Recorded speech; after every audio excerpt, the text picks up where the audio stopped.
자, 삼국의 성립과 발전 교과서로 한번 정리를 해볼게요.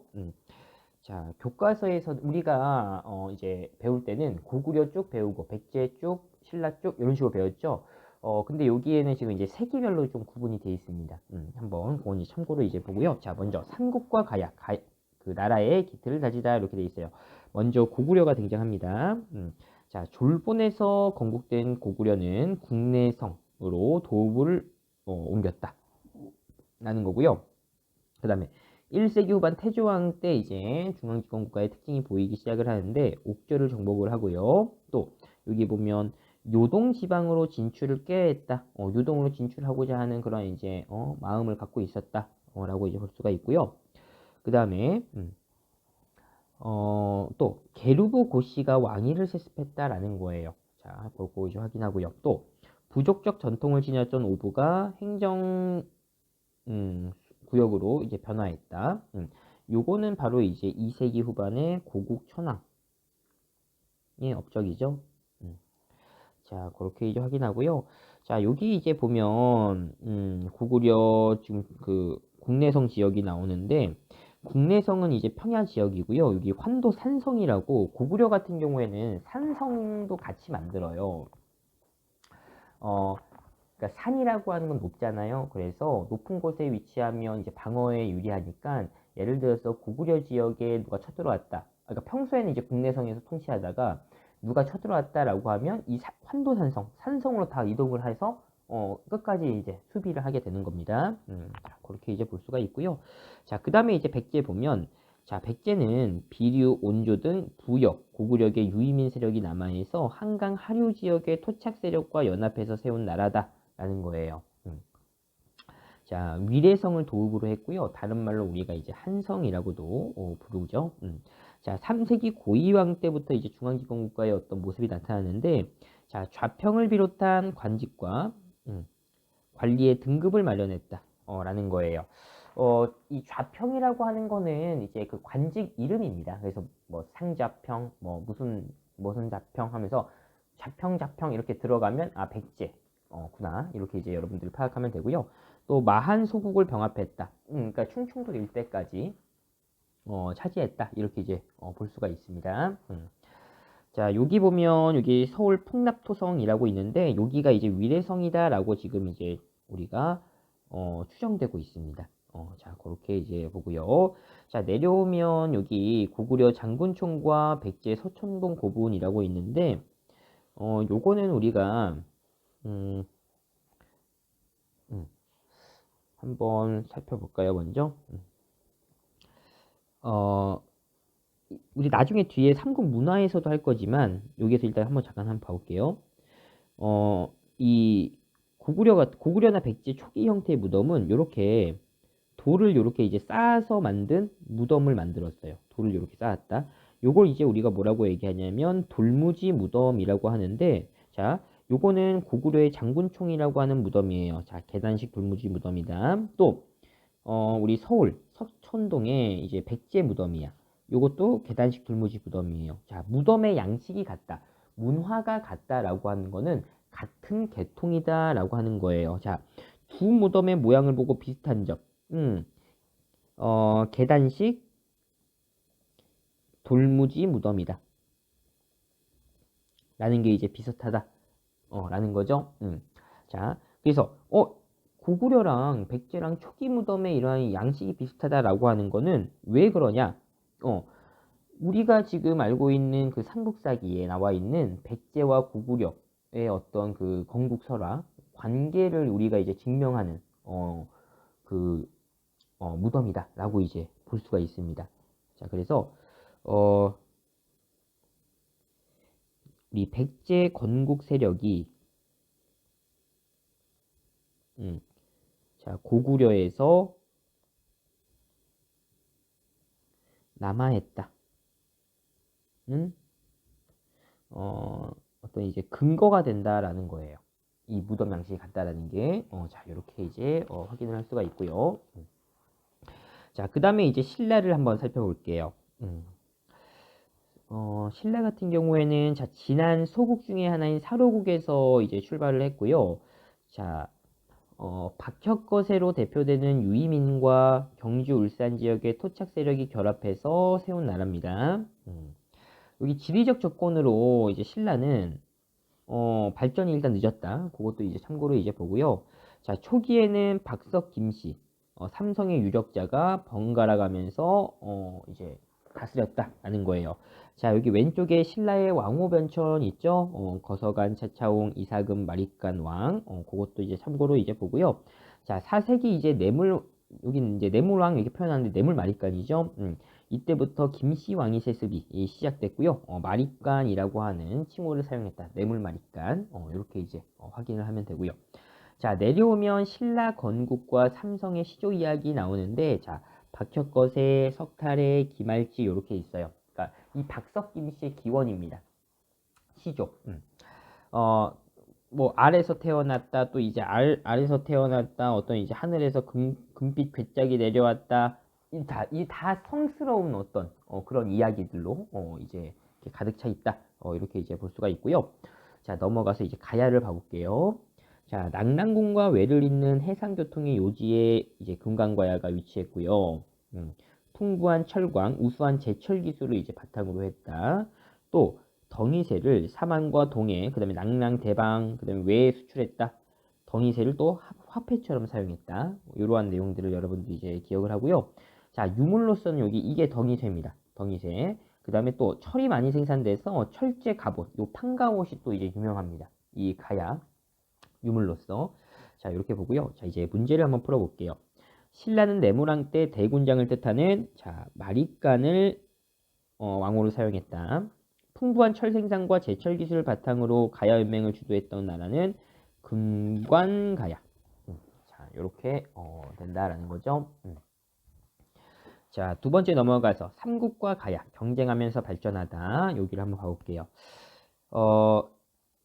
3세기경에 중국 위나라가 침입해서 뭐 수도도 함락되기도 했고요. 빼앗기기도 했고요. 뭐 556국 시대, 혼란기 막 이런 것도 같이 연관이 돼 있다라는 거예요. 고시기다라는 거예요. 중국 나라죠, 다.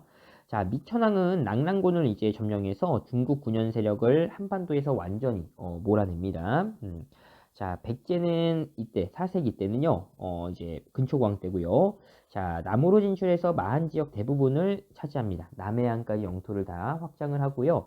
또 중국 동진 외를 잇는 해상 교역을 활발히 전개하고 또 고국 원앙을 격퇴했다. 평양성 공격했다라는 거죠. 또 동진가야 외와 활발히 교류했다. 특히 외와 교류했다라는 그 사실을 알 수 있는 유물이 바로 여기 나와 있는 칠지도인 거죠. 백제가 외에게 이제 하사해준 하사품이다라는 걸 알 수가 있고요. 그 다음에 여기 이제 지도가 나오는데 여러분들 이제 이 삼국시대 보면 이제 지도가 딱 나왔을 때 제일 먼저 확인할 거는 한강을 누가 차지하고 있는지 그걸 이제 확인하면 이게 몇 세기 지도다 이걸 이제 파악을 할 수가 있어요. 지금 보면 한강을 백제가 차지하고 있죠. 그러니까 백제의 전성기 4세기의 지도다 이런 걸 이제 우리가 확인할 수가 있는 겁니다. 자, 이제 넘어가서 이제 다시 고구려입니다.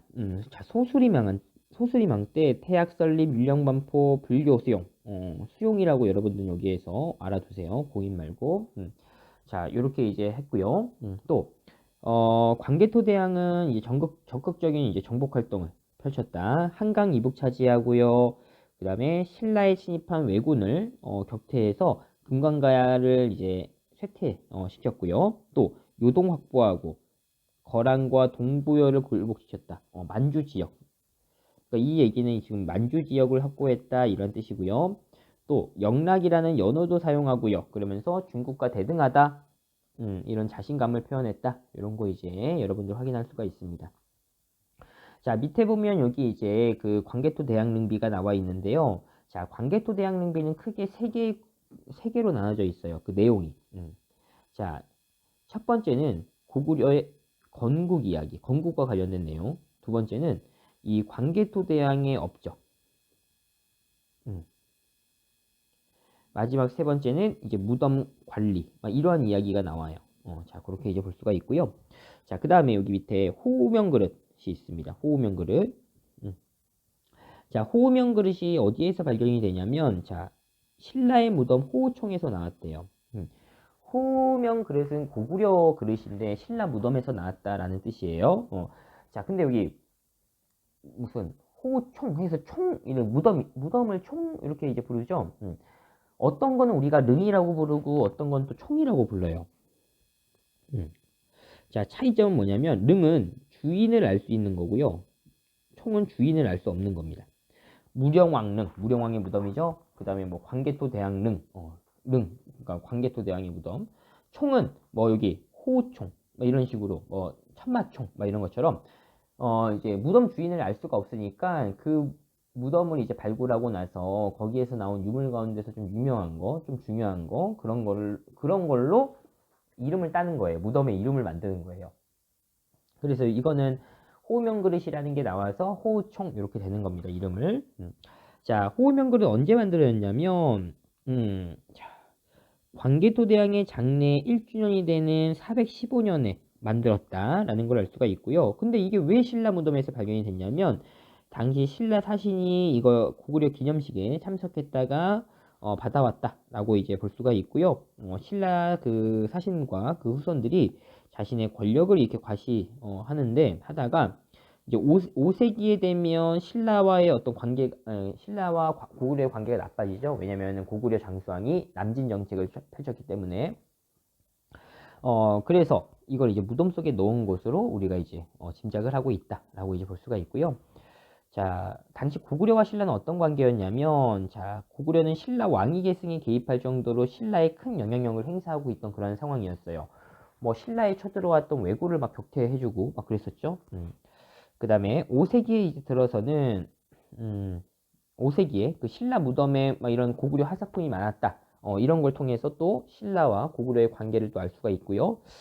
또 이제 보면은 호명 그릇에 국강상 광개토지 호태왕이라고 이제 이름이 되어 있고요.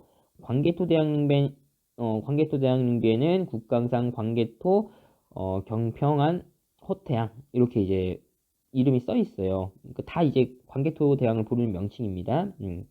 자, 국강에 잠들어 계신 영토를 크게 넓힌 훌륭한 대왕이다. 영토 확장을 한 대왕이다. 이렇게 이제 풀이를 할 수가 있고요. 자, 이제 넘어가서요, 또.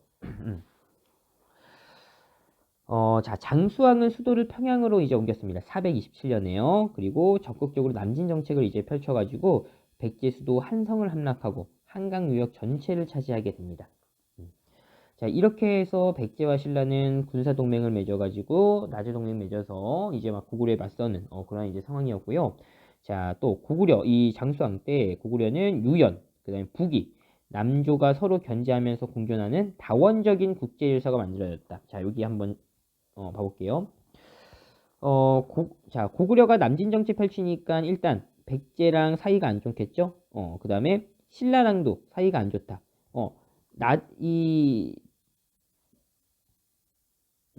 잠깐만요. 다시 한번 해볼게요. 그러니까 색깔을 좀 달리해서 사이가 안 좋은 건 빨간색 이렇게 이렇게 보고요. 그 다음에 중국 나라 보면 중국도 남조랑 이제 북조죠. 사이가 안 좋을 수밖에 없어. 왜냐면 남조는 원래 중국 사람이 만든 나라들, 북이는 유목민족들이 세운 나라들이죠. 그 다음에 이 유연이라고 하는 거는 또 다른 그 유목민족들이야. 그러니까 이제 사이가 또 안 좋아. 자, 이런 상황에서 자, 신라랑 백제는 동맹, 나제 동맹 맺었죠. 또 고구려는 원래부터 이 북조랑은 친한 관계였어. 그런데 고구려가 한강 유역 차지하고 나서 남조랑도 교류하면서 이 남조랑 북조랑 사이가 안 좋은 요 관계를 이제 똑같이 다 이제 교류를 하면서 그런 어떤 세력 균형을 만든 겁니다. 또 유형과도 또 이제 교류하고요. 자, 이러한 이제 다원적 국제 질서 이런 식으로 해가지고요. 이제 좀 유연한 그 교류를 했다라고, 그러니까 외교를 잘했다 이렇게 간단하게 생각을 하면 되는 거예요.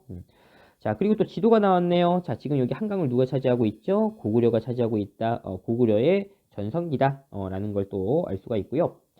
자, 또 이제 본문으로 와서, 자, 당시에 이제 고구려 사람들은 우리는 하늘의 자손이다 라고 이제 생각을 했어요. 자, 그래서 고구려가 세계의 중심이다. 그걸 이제 우리가 천하관이라고 얘기해요. 이렇게 이제 생각을 했다라는 겁니다. 자, 이제 고구려인의 천하관에 대해서 한번 확인해 볼게요.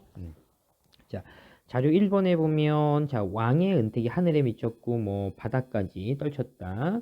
자, 나쁜 무리를 또 쓸어 없애서 백성들이 살기 편해졌대요. 편안히 살게 되었다.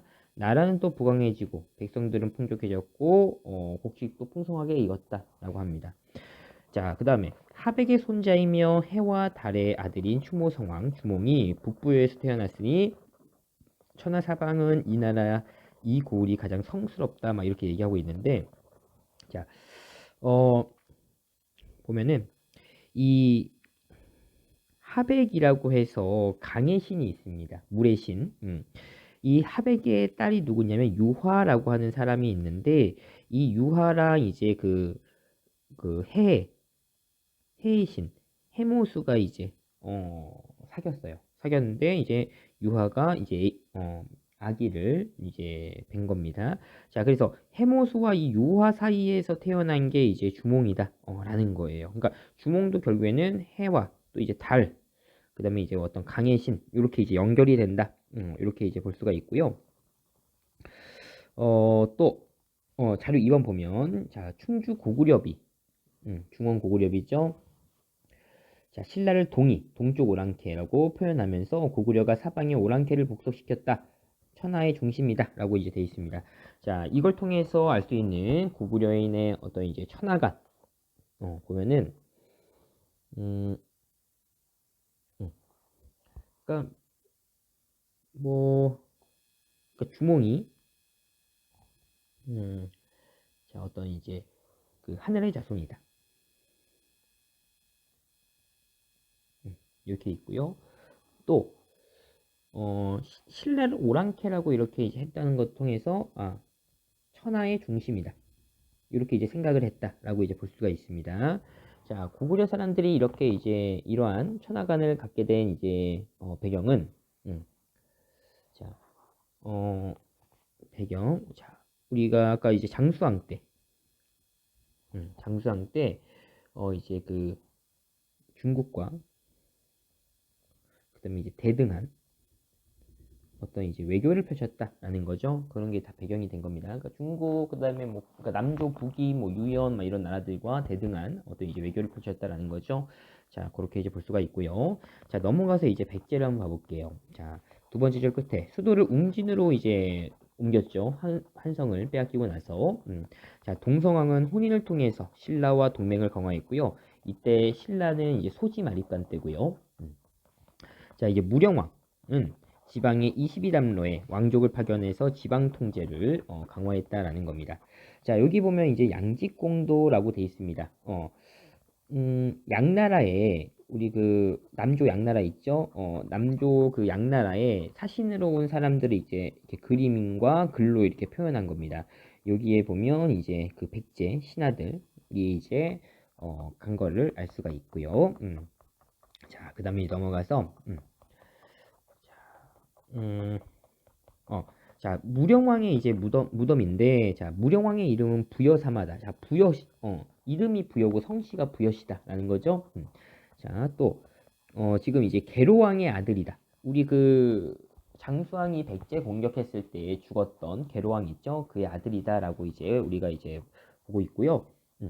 이 무령왕릉 보면 벽돌 무덤입니다. 이 벽돌 무덤은 중국 양식이에요. 자, 그래서 이제 중국과 교류했다, 양과 교류했다라는 걸 알 수가 있고요.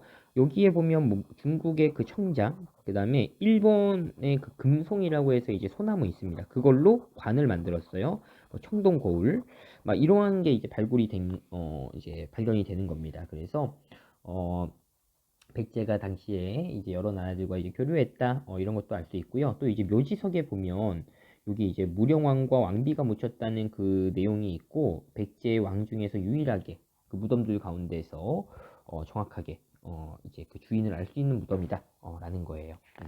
자, 그 다음에 이제 넘어가면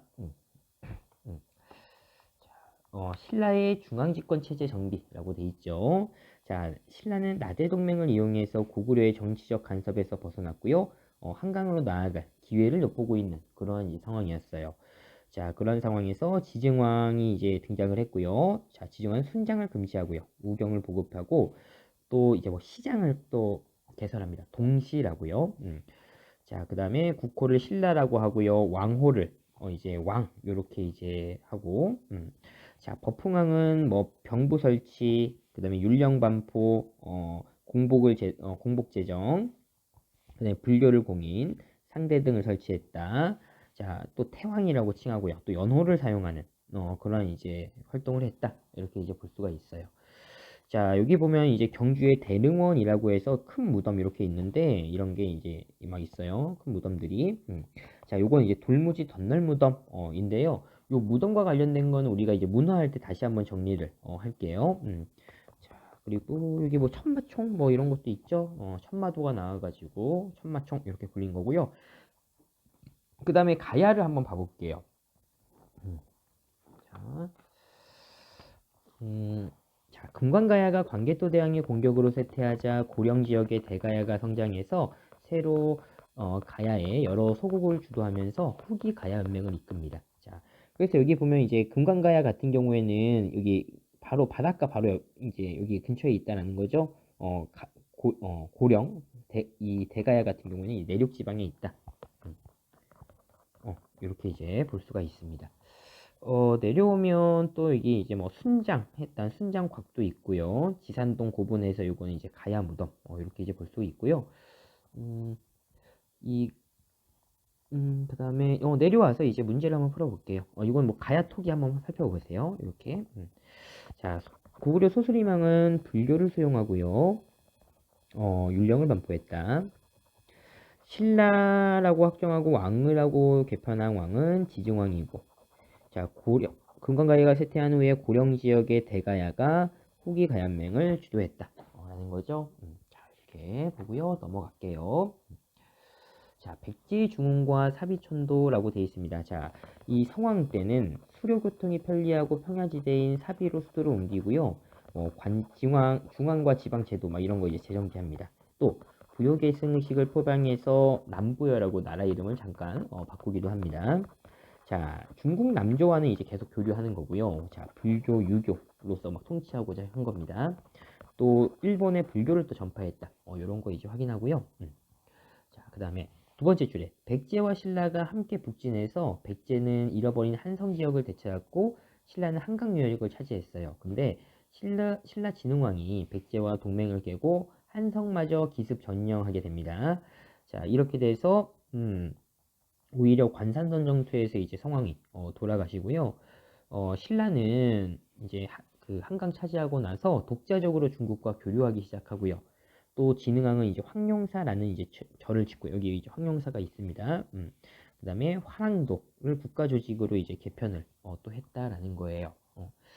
자, 그다음에 여기 보면 이제 화랑도라고 돼 있는데요. 자, 진골 귀족의 자제 화랑, 그러니까 진골은 이제 귀족입니다.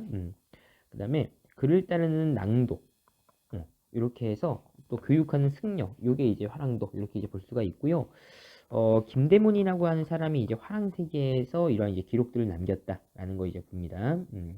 자, 화랑도의 어떤 계율, 이건 지켜야 된다라고 하는 게 5가지가 있었대요. 그걸 이제 세소고개라고 하는데, 충성으로 임금을 섬긴다. 그 다음에 효를 다해서 어버이를 모셔라. 신뢰로서 친구를 사귀고 전쟁에 임해서는 물러서지 마라. 살생은 가려서 해라. 이러한 내용의 세소고개를 그 이제 계율로 사왔다. 이렇게 이제 볼 수가 있고요. 자, 넘어가서 자, 가야 볼게요. 금강가야는 신라 버풍왕 때 이제 항복을 했고요. 대가야는 이제 진흥왕 때 복속되었다. 그런 거 이제 보고요. 자, 진흥왕 같은 경우에는 여기 이제 그 동해안을 따라서 북상하면서 함흥평야 일대까지 이제 장악을 하고 순수비를 이제 세웠다라는 거예요. 자, 여기 이제 비석들을 봐볼게요. 여기 단양신라 적성비 있고요. 이제 가야 지역, 그러니까 전복해서 가야 지역 점령해서 창녕비, 한강유역, 북한산비, 황초령비, 마운령비 해가지고 순수비 만들었다 이렇게 볼 수가 있고요. 자, 여기 보면 이제 신라 적성비 이렇게 생겼다라는 거 이제 여러분 확인하고요. 자, 신라 적성비의 내용을 보면 진흥왕이 단독으로 이제 명령을 내렸다라는 걸 이제 볼 수가 있고요. 자, 그 다음에 내려와서 자, 한강 유역을 차지하고 대가야를 정복한 왕은 진흥왕. 자, 신라는 화랑도를 국가 조직으로 개편했다. 자, 이렇게 이제 볼 수가 있습니다. 자, 넘어가면 이제 중앙집권국가의 특징 해가지고 이렇게 이제 나오거든요. 한번 봐볼게요. 자, 뭐 왕권 강화, 그 다음에 관등제 정비한 거, 그 다음에 지방체제 정비, 또 영토 확장, 율령 반포, 불교 수용, 이런 것들이 다 그 왕권을 강화하는 중앙집권국가의 특징인데요. 자, 먼저 신라의 여기 골품제에 대해서 한번 잠깐 봐볼게요.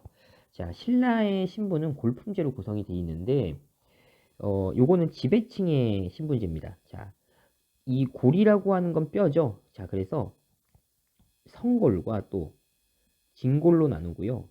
품은 1에서 6도품 이렇게 나눠져요. 성골은 보통 이제 왕족이고요. 진골이나 도품은 다 귀족, 그러니까 귀족들이다라고 이제 생각을 하면 돼요. 진골은 상급, 이제 두품은 하급 귀족 이렇게 이제 보면 됩니다. 자, 그래서 여기 이제 그 골품 관등표를 보면, 자, 이게 진골들은 끝까지 1등급까지 다 올라갈 수 있고요. 육두품은 여기 6등급까지, 5도품은 10등급까지, 4도품은 12등급까지. 이렇게 이제 그 골품제에 따라서 관직 진출의 상한선도 정해져 있고요.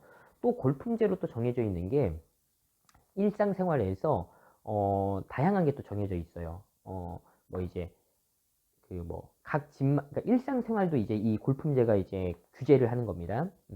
뭐 집집마다 뭐 밥그릇, 숟가락 이런 개수까지도 이 골품제에 따라서 다 그게 개수가 정해져 있다라는 거예요. 가질 수 있는 게 또 집 크기도 다 마찬가지고요. 자, 이렇게 이제 보고요. 자, 그 다음에 넘어가서 이제 문제를 한번 풀어볼게요. 삼국이 중앙집권국가로 발전하는 과정에서 공통적으로 나타나는 특징. 우리 지금 여기에서 봤던 거 다 그런 겁니다. 뭐 왕권 강화. 그러니까 이 왕권 강화라는 게 결국에는 왕위 세습을 이야기하는 거죠. 뭐 율령반포, 뭐 불교 수용, 영토 확장, 그 다음에 관등제를 정비했다. 이런 것도 이제 다 포함이 되고요. 뭐 중앙이나 또는 이제 지방 제도를 정비했다. 이런 것도 다 들어갑니다.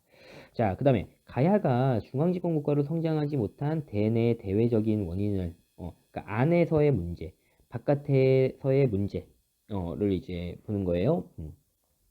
자, 대내적인 문제는 아무래도 이제 그 독립성 지역 세력이 어떤 독립성이 강했다라는 거예요. 그러니까 이제 하나로 이제 왕이 이렇게 그 다 아우르는 통치자 왕이 이제 등장할 수가 없었고요. 대외적인 거는 주변에 이제 백제와 신라가 있죠. 이런 강대국이 있잖아요. 이런 신라와 백제의 압박 때문에 이렇게 중앙지국가로 성장하지 못했다라고 이제 볼 수가 있고요. 자, 이제 골품제의 특징을 한번 이야기해 보래요. 자, 이제 골품제를 근거로 해서 어떤 정치, 뭐 사회, 그다음에 이제 그 일상생활 이런 거를 다 이제 규제했다.